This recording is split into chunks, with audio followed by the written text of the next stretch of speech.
попросили игрока оценить соперников по его игровой позиции, участвующих на BetBoom Dacha 2024. Посмотрим, что из этого получилось. First player I have is PYW. S. He's on LGD, right? А? I personally don't watch that much Chinese S у него банки здоровые. Dota, but I'm sure he's very good. He's been playing for a long time, right? He was on VG before, so he's been at a lot of lanes. I'm pretty sure he won a major or something. I don't remember if it was the one that VG Gaming won, if he was on that team. I don't remember anymore. I'll put him in A. I think he's pretty good. Don't you think that looking after Chinese players can be a great Вообще, А это, думаю, нормально. getting new experience from them? Because they are from different regions, they have different ideas, you don't intersect with them a lot, but then maybe you can get something interesting from them. Yeah, I agree. I just think that there's just so many players, it's hard to absorb from every region, like from every player. So usually I try to just absorb from the region I'm playing in, which usually is like NA, Europe. Mostly NA, SA, and Europe is just kind of what I'm just looking at mostly, but they're definitely good. It doesn't mean that they're bad or anything. My next player is Boxy from Liquid. I mean, this one I feel like it's pretty obvious. S? I'm gonna put him in S.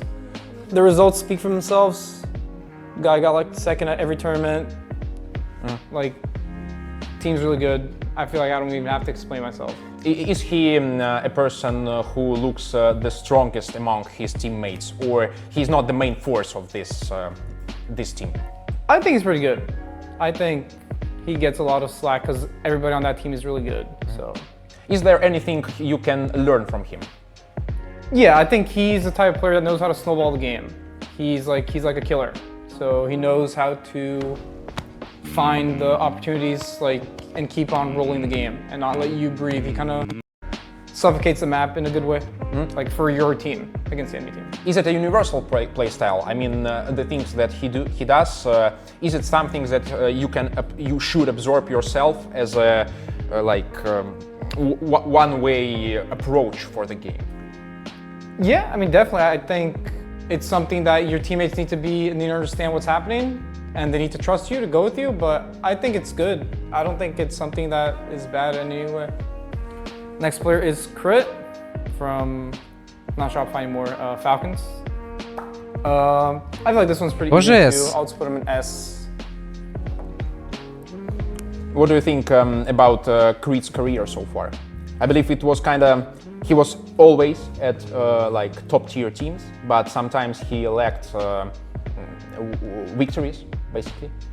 I guess. I mean, he played with the EG team for forever, right? And that team never really won big tournaments, so I don't know. I've always looked up to him as a player. I always thought he was really good, and I played a lot against him, for a lot of my career, so I think he's pretty stable, and he's a good spellcaster, and he does what, you can count on him to hit his spells, usually in the game. So I think he's pretty stable. Next player is Sayush, is that how you pronounce it? Yeah, absolutely correct. I didn't know much about him before TI 12, when he was on VP. They qualified for TI in the qualifiers. We scrimmed them quite a lot. And because at TI 12, people didn't really want to scrim us that much. And they were the ones that scrimmed us sometimes. So I think he's a very methodical player and he knows what he's doing. I think a lot of people don't give him the credit that he deserves. So I'll put him in A.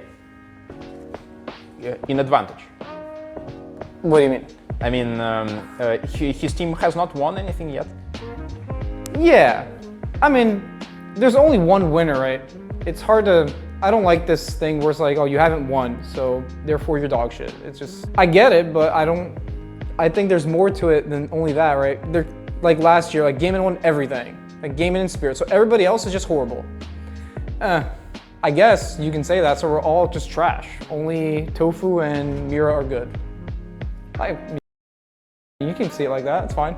Ari is my next player on OG. Last year he was on TSM, so played against him a lot.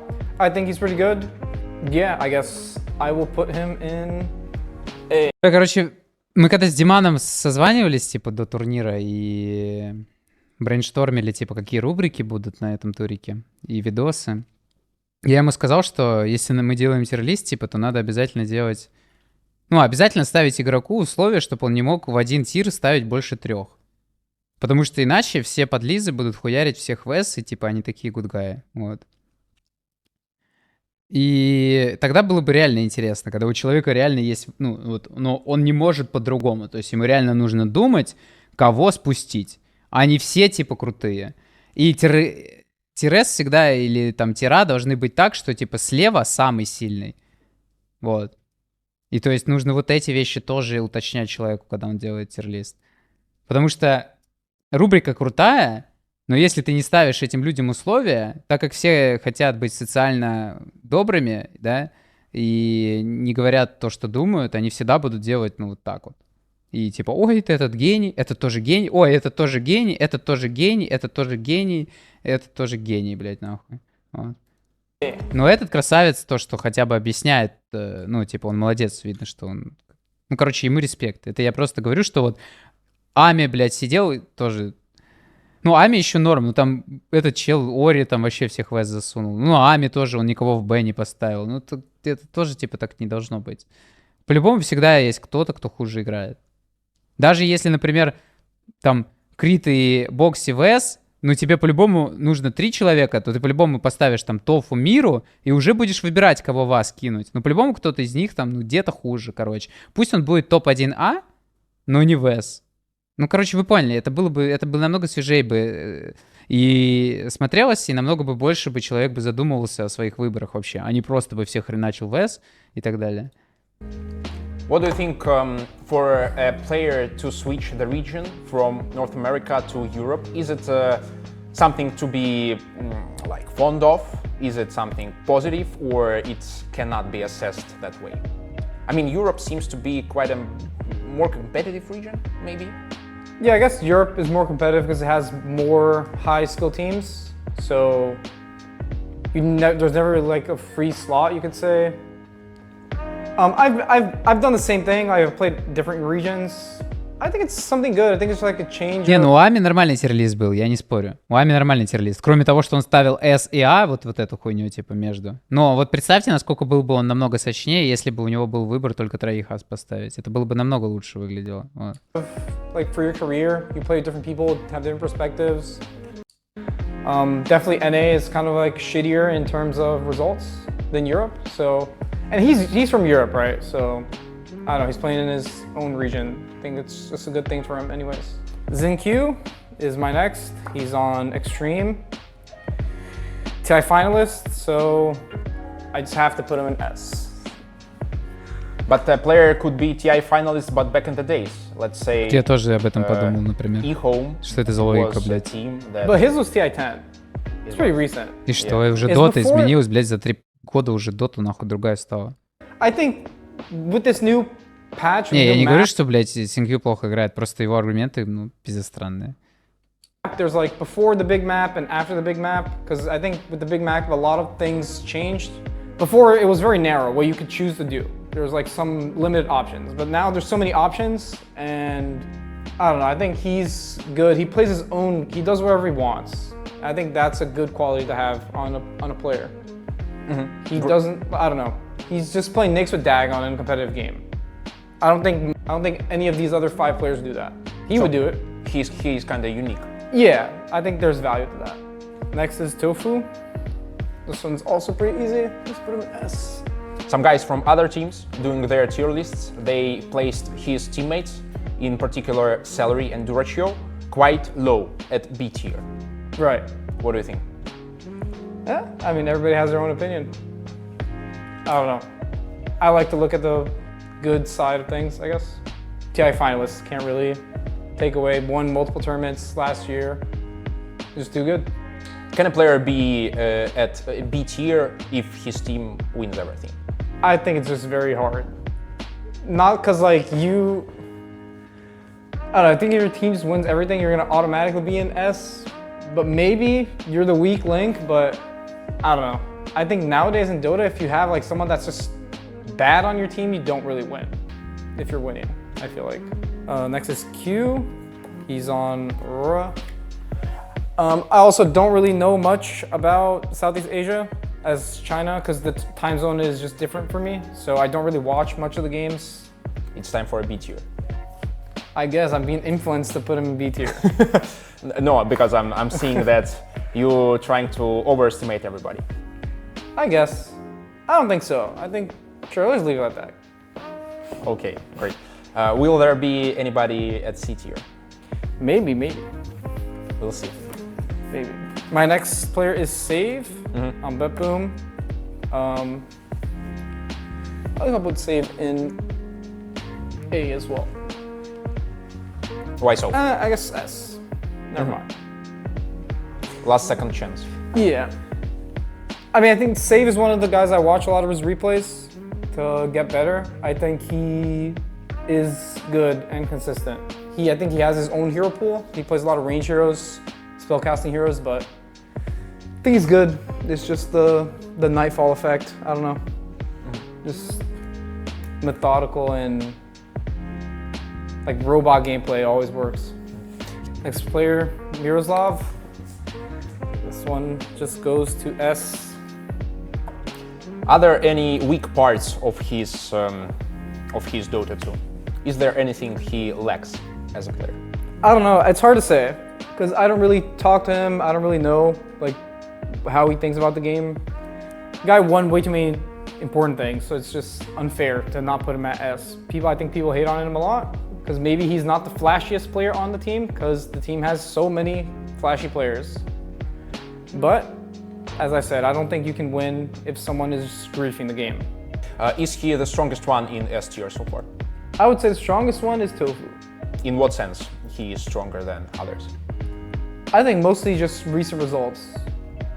Like I think he has the most. I think it's just Tofu and Boxy, right? They just have the most impact, better results than everybody else. Next is FY. I'll put him in A.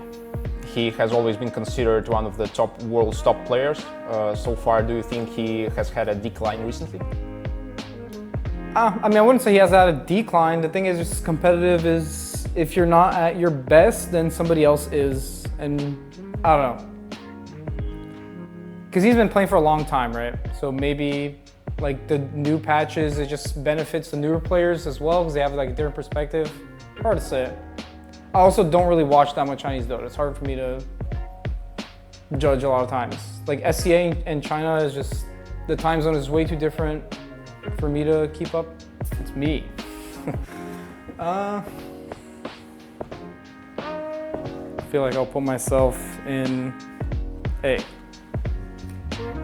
Is it a modest decision? I was thinking about putting B, but I feel like I was B last year. I think now I got better. Because last year was my first year playing support. So I think I was pretty bad. Like I think in the beginning of the year I was pretty bad, didn't really know what I was doing. But I think after a while you understand things better. And I just don't think I can beat S if I haven't really won anything. It's just impossible. How do you like your kind of new role so far? In comparison with the previous one, your new role? Yeah, it's fun.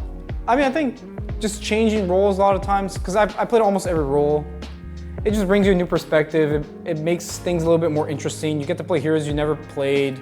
So it gives you a little bit more motivation sometimes. Sometimes you kind of like, you're playing the same thing over and over and over a bunch of years. It kind of gets boring. At least that's how I felt a lot of times. Or when I played offlane too, I wasn't very interested in playing specific heroes. Like I'm not very interested in playing Visage or Brood. Those were the heroes that were like the peak at TI 11. That was when I decided to switch roles. I just didn't like to play them. And I thought to myself, like, if I don't like to play these heroes, then why am I playing this role? Like, I think the offlaner should play these heroes, should be an option. If it's not an option, I think it's just kind of shit, right? You're limiting your team. Oh, but Collapse doesn't play it. Sure, he's an exception, right? You can be an exception, but there's not many gifted players that are the exception, right? I think it's easier to be the one that works hard than to be the exception. Will we see you one day as a core player? Core? Yeah. I don't know. I feel like not anymore.